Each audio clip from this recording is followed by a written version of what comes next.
Ragin Cajuns football received their first commitment of the 2027 class. Let's learn about him here on Ragin Rundown.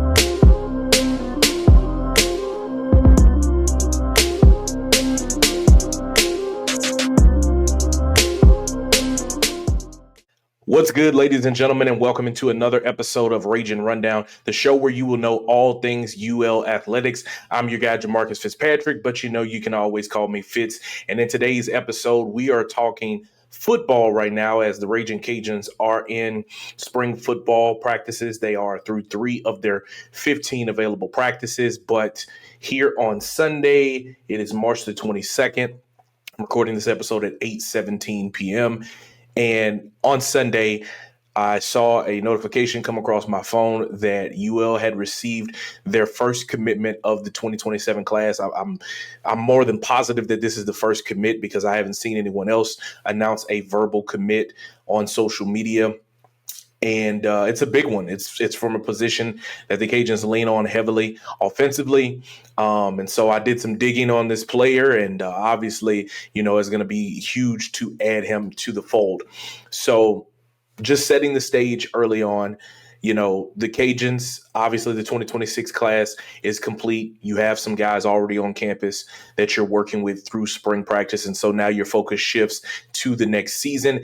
And according to 24/7 Sports, the Cajuns have casted a wide net as they have handed out about 54 offers so far. Obviously, you have players like Elijah Haven that, you're getting in the mix as well, but you're not expecting to land a commitment from him right away this season. It might be something where, hey, in a year or two, if he's not making it at Alabama or wherever he lands, he can always circle back and come to your program. So it's about making those connections early on. And so it's casting a wide net and then honing in to the class that you ultimately want. So not only that, you're obviously starting in your backyard, dropping roots in Louisiana, then branching out to Texas, Mississippi, Alabama, and the areas where you've been successful in finding very talented players.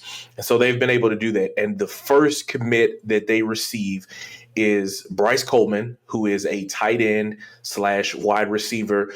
He's lined up at tight end for them.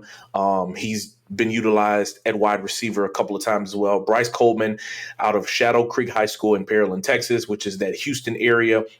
He picked up an offer from UL back in January, and clearly that early relationship mattered most. His first offer was from Texas Southern, and I believe UL was his third. And now he's the first building block that you have for your 2027 class, and what a cornerstone he could truly be for you. Physically, he already looks the part. He's 6'3", around 230 pounds. On his social media account on his Twitter, I saw where he retweeted from the Shadow Creek Twitter account that he had ran a 4.54 in the 40-yard dash. So you're talking about some legit speed for a tight end of that size. And his production backed it up. In his junior campaign, he had 23 catches, 322 yards, 7 touchdowns, and was first team all-district in the 6A division there in the state of Texas, which that's big boy football. You are going to be playing against some of the best, and that is one of your bigger levels in that state when it comes to that. So also in terms of recruiting rankings, he is a 3-star recruit. He's the 43rd ranked tight end in the country, according to 24/7 Sports. And he is the 24/7 Sports composite. He is the 39th overall tight end, 733rd player nationally, and 104th ranked player in the state of Texas. So you got a really good player that you added to the mix. To a position that in the future you're going to need some help there. Obviously, Caden Jensen is a redshirt junior. He's going to have another year of eligibility to be able to come back next season. Brock Chappelle is a senior for you. After that, you have a lot of young guys like Quandre Coates, Christian McIntrust, and then you have freshman Jerry Birdlow, just to name a few guys that you have there in the mix. So adding to this room is truly important because as guys continue to get older and phase out of the program, you have to continue to be able to reload for the future. And, based on UL's offense, they like to run a lot of 12 personnel, which is two tight end set. They get in and they might motion a tight end to one side, heavy in a formation and run the football. And, they also like to line guys as an inline type of tight end where they can slip out of the backfield and run routes for you, like wheel routes and, things out to the flat and crossing routes and all those things like that. And based on what I've seen from Bryce's film, he's able to do those things. And it looks very similar to some of the things UL does offensively. So kudos to them for identifying a player that they liked, that they wanted. They made an offer. Coach George Munoz in that tight end room, also working now with Steve Ensminger Jr., being able to get somebody that you'll be able to add to your program is huge for you. And like I said, you were able to get in the mix because he had offers from UTEP, McNeese, and Texas Southern. And obviously these aren't Power 5 programs, but the key to everything is timing. You were able to hone in on him. You offered him in January. Now you get a commitment from him here in March. Obviously, there's still a lot of time. He has all of through the spring. He has the summer, and he has his entire senior season. So it's going to be about trying to hold the rope to be able to keep that commitment from this young man. Tight end, like I said, is a very valuable position for this offense because of the way that they utilize the tight end. It's not just a one tight end set that they use, 12, sometimes even 13 personnel, that they'll have 3 tight ends in there. We saw that a lot last season with Brooke and Caden Jensen, in the mix, and with Trey Miller as well. So, they're going to use the tight end, and we've seen that. And, from the glimpses that I saw in spring practice, obviously I'm going to do another episode on this whenever they scrimmage.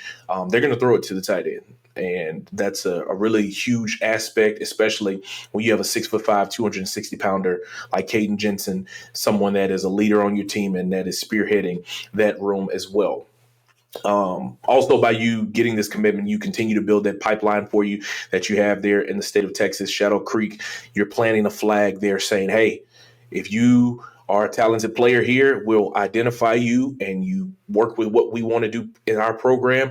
You could be able to come here and be a part of this program. And so that's really good to be able to do that.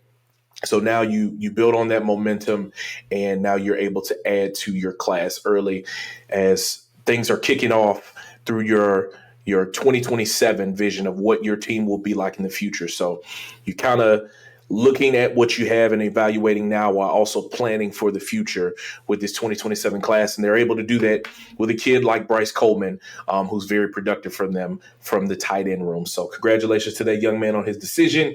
And hopefully we will get a chance to see him play in the vermilion and white. I'm going to take a quick timeout. And when we come back, we're going to start talking about the Diamond Sports as both teams played against Texas State, softball doing it at home, and baseball going out on the road. We'll talk about it when we come back here on Ragin' Rundown. Hey guys, thank you so much for tuning in to Ragin' Rundown, and we're going to get back into the action. But before we do, please do me a favor, like this video, share it, and leave a comment down below. But most importantly, make sure you're subscribed to the channel. If you're listening, please follow the podcast feed, rate the show, and leave us a review because that will help us get in front of more Ragin' Cajun fans just like yourself. Over the weekend, the baseball team hit the road and did it for the first time here in Sun Belt Conference play, facing off with Texas State. They were ranked in the top 25, the first time happening since the 2024 season, and they were ranked as high as number 22. They were receiving votes in other polls, and then ultimately, also getting a number 25 rank based on what they had. So they were looking to build on that momentum.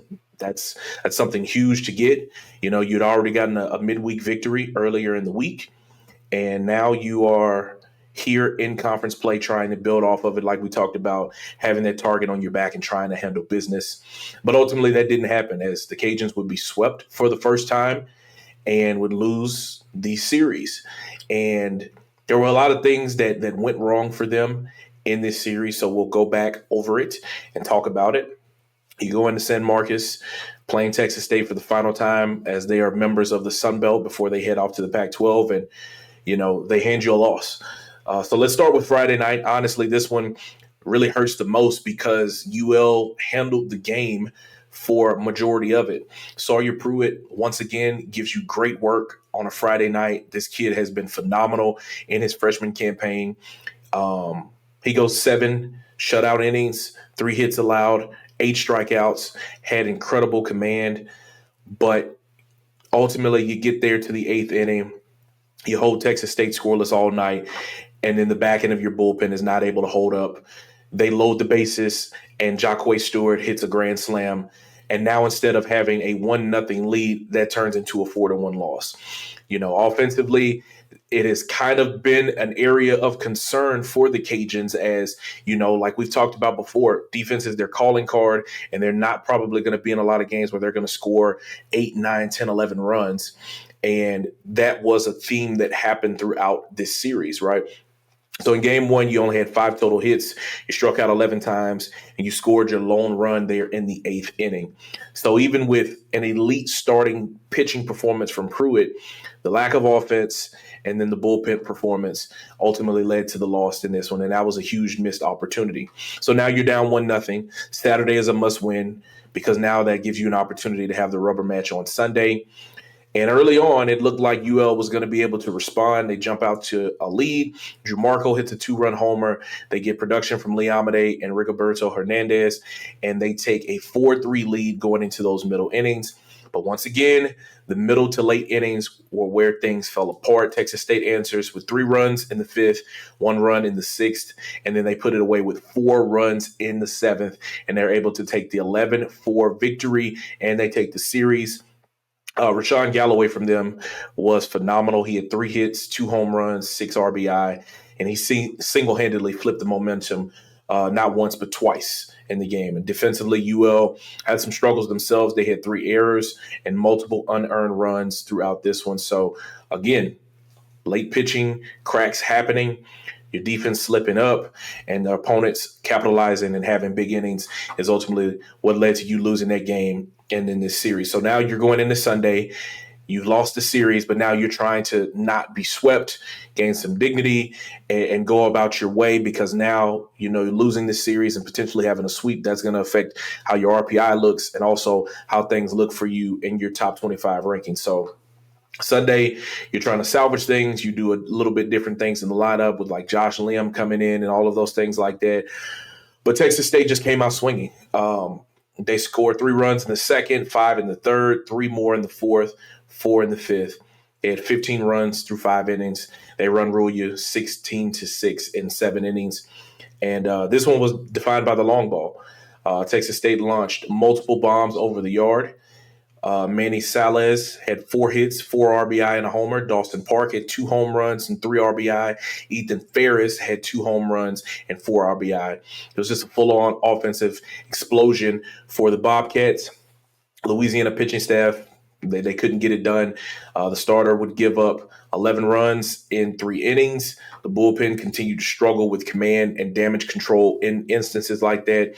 And so credit to UL for continuing to fight. Colt Brown had 2 hits and an RBI. Steven Spalita had a 2-run homer, and they scored 6 runs on 8 hits. But it just wasn't enough because of what Texas State was able to do on the opposite side. The game was already out of reach.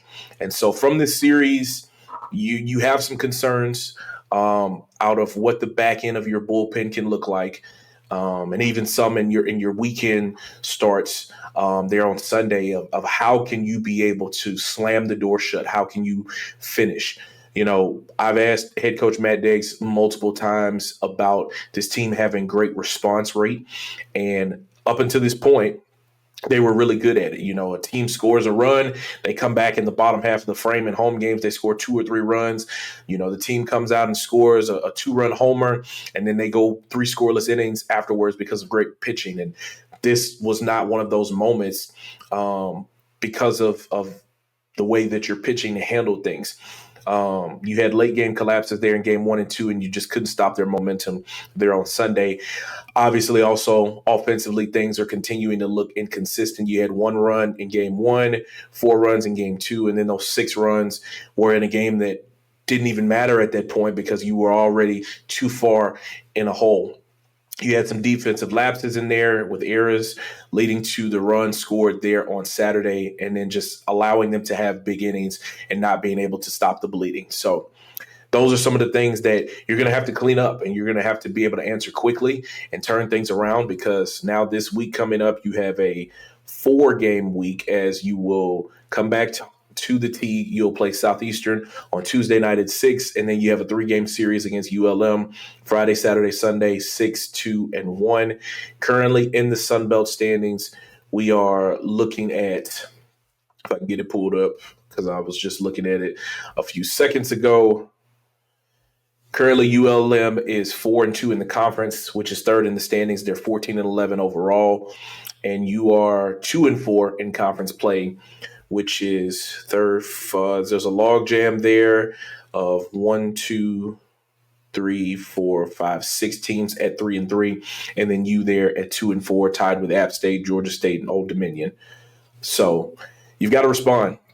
ULM has been playing really good in the league, and you already lost to a team that historically you feel like you've had the best games with in Texas State, and seeing them leave the conference is something that you wanted to be able to say, see you later and take this L, but you weren't able to do that. And so now you have an in-state rival, 2 in-state foes that you're going to have to play this week coming to town, and you have an opportunity to respond. And it's going to be important to see how they're able to do that as they welcome in the Warhawks and also the Lions this week. I'm going to take one more timeout, and when we come back, we'll wrap things up with softball and their series with the Bobcats as well. We'll talk about it when we come back here on Ragin' Rundown. Louisiana softball didn't need any extra motivation coming into their weekend series against Texas State. The Bobcats were picked to be the winners of the Sun Belt according to the preseason polls. And so they didn't feel like they had to get up. You know, head coach Allison Habit said on Monday that when they played that Southern Miss series, you know, obviously they had beaten the Eagles historically many, many times. And so the need to be excited for that series wasn't nearly as much as now playing against an opponent where you know you have to bring your A game. And, you know, she mentioned that it was important to get the team ready to know that it doesn't matter who the opponent is, that you have to bring your A game every single time that you hit the diamond. And they did that facing against a Texas State team that's very quality. Again, the preseason favorites. And they were able to take the series 2-1. Game 1, Friday night, I was there in the house. Bethany Noble came out getting the start because of how productive she has been throughout this season.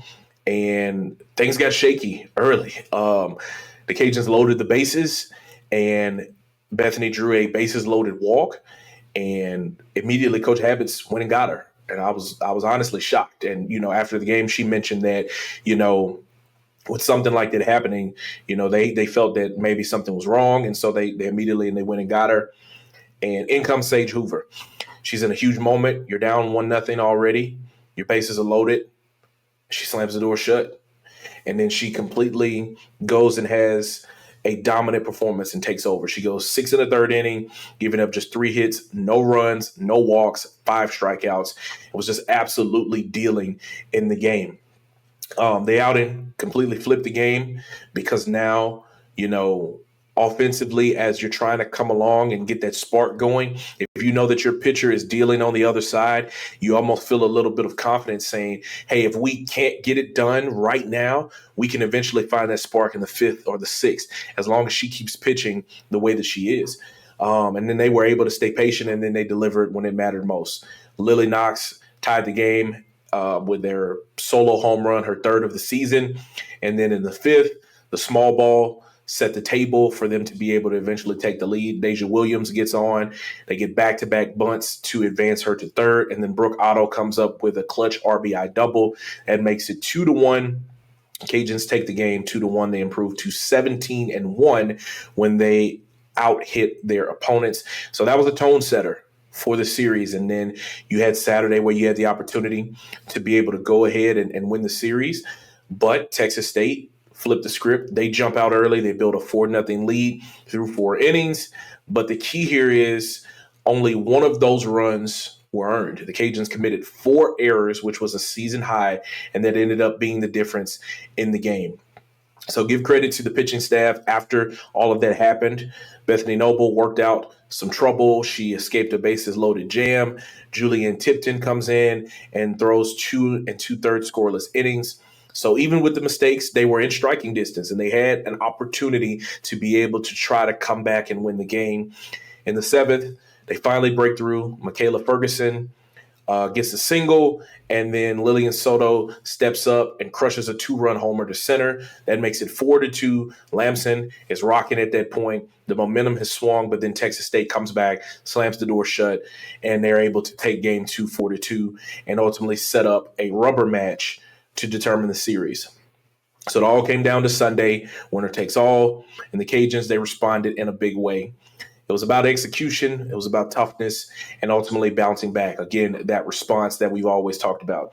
Texas State struck first. They get a 1-0 lead after a solo homer, but this time UL answered immediately. Bottom of the 3rd, the game flips. Mia Lascano gets on. Kennedy Marceau lays down a perfect bunt. Deja Williams follows with a bunt single. The pressure's on. Brooke Otto once again executes the squeeze bunt that ties the game up at 1. Right after that, Lily Knox delivers the knockout punch, 3-run homer to center. Now it's 4-1. So you were able to set up things. You tack on some runs in the inning, add insurance later to make it 6-1. So you had an absolute clinic there in the 3rd inning. It was a combination of small ball, situational hitting, and then power to be able to finish it off.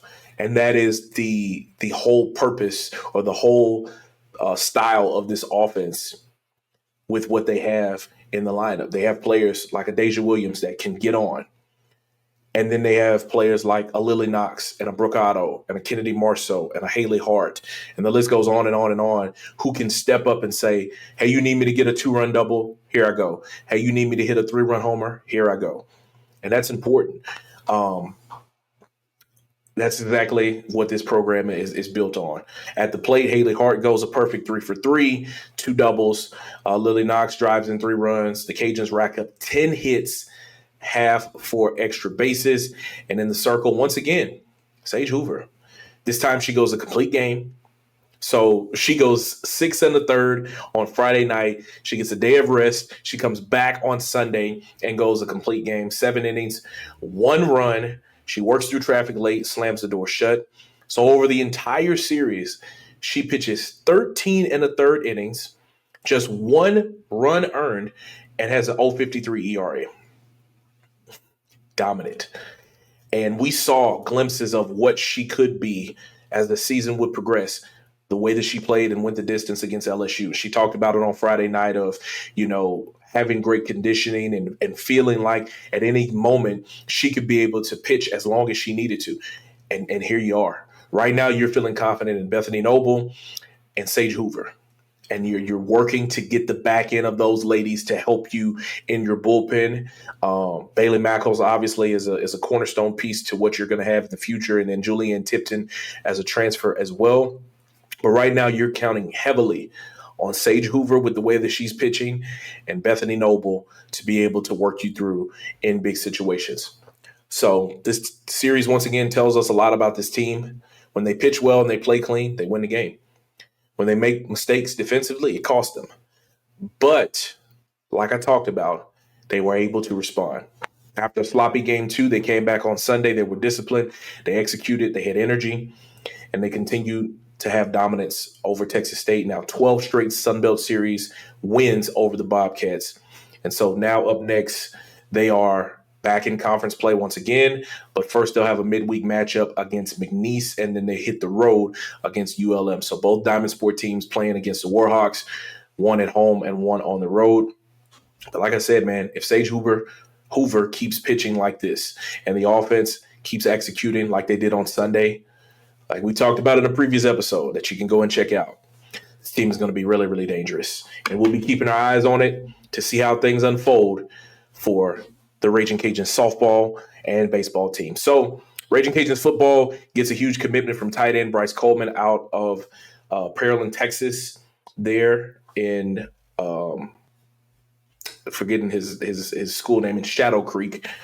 So the Cajuns football team gets a commitment from Bryce Coleman out of Shadow Creek. Baseball drops the series to Texas State in a sweep, and then softball picks up the series against preseason favorite Texas State. That's going to wrap up this episode here on Ragin Rundown. Ladies and gentlemen, thank you so much if you made it to this point in the video. I greatly appreciate it. Please do me a favor and like this video, share it, and leave a comment down below. But most importantly, make sure you're subscribed to the channel so you know when we're dropping episodes. If you're listening, follow the podcast feed, rate the show, leave us a review because that'll help us get in front of more Ragin' Cajun fans just like yourself. I'm your guy, Jamarcus Fitzpatrick. We'll see you guys next time.